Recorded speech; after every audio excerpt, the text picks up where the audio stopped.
আন্তর্জাতিক কূটনীতির চেনা গাম্ভীর্য যেন এক ঝটকায় বদলে দিয়েছেন ইতালির প্রথম নারী প্রধানমন্ত্রী জর্জিয়া মেলোনি। বিশ্ব রাজনীতির মঞ্চে পুরুষ রাষ্ট্রপ্রধানদের ভিড়ে এই সুন্দরী নেত্রীর উপস্থিতি আর প্রাণবন্ত ব্যক্তিত্ব এখন সবার নজর কাড়ছে। বিশ্ব নেতাদের সাথে তার দারুণ সখ্যতা ও রসায়নের গল্পগুলো আন্তর্জাতিক সংবাদ মাধ্যম থেকে শুরু করে সামাজিক যোগাযোগ মাধ্যমে নিয়মিত ঝড় তুলছে। সম্প্রতি সুন্দরী রাষ্ট্রপ্রধানের সাথে নরেন্দ্র মোদীর সখ্যতা নতুন করে আলোচনার সৃষ্টি করেছে বিশ্ব রাজনীতিতে। দুই রাষ্ট্রপ্রধানের পাশাপাশি ছবি ও ভিডিও ঝড় তুলেছে নেট দুনিয়ায়, যা বর্তমানে ইন্টারনেটে ভাইরাল মেলোডি ট্রেন্ড নামে। নোভা এলইডি টিভি, ঝকঝকে ছবি, নিখুঁত শব্দ, 5 বছরের ওয়ারেন্টি। নোভা মানে সঠিক মান, নিশ্চিত সেবা। শুধু ছবি তুলে ক্ষান্ত হননি মোদী। কূটনৈতিক বৈঠকের আড়ালে মেলোনিকে 1 প্যাকেট মেলোডি টফিও উপহার দেন। মেলোনি নিজেই সেই মজার ভিডিও সোশ্যাল মিডিয়ায় শেয়ার করেন, যেখানে দুজনকে একসাথে হেসে মেলোডি উচ্চারণ করতে দেখা যায়।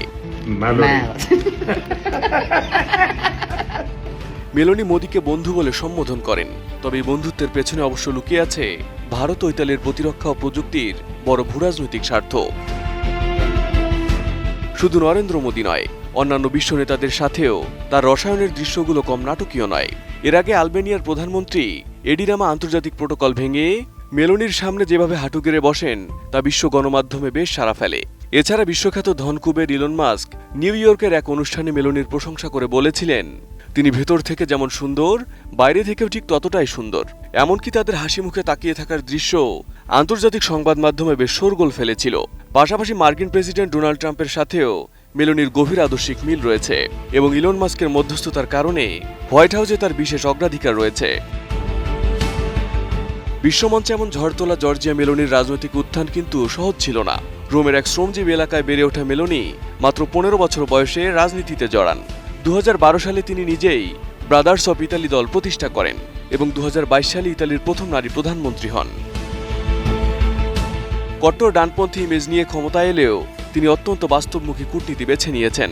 ইউক্রেন ইস্যুতে ন্যাটোর পক্ষে থাকা চীনের বেল্ট অ্যান্ড রোড প্রজেক্ট থেকে ইতালিকে বের করে আনা এবং আফ্রিকার অভিবাসন সংকট নিরসনে কাজ করে তিনি নিজের শক্ত নীতি নির্ধারক ইমেজ তৈরি করেছেন।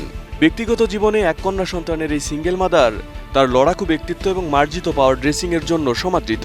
অবয়বের কমনীয়তার সিদ্ধান্তের কঠোরতা, এই দুয়ের মেলবন্ধনে এই সুন্দরী রাষ্ট্রপ্রধানের জাদুতে আজ মুগ্ধ পুরো বিশ্বমঞ্চ। Arif Hasan, ATN news.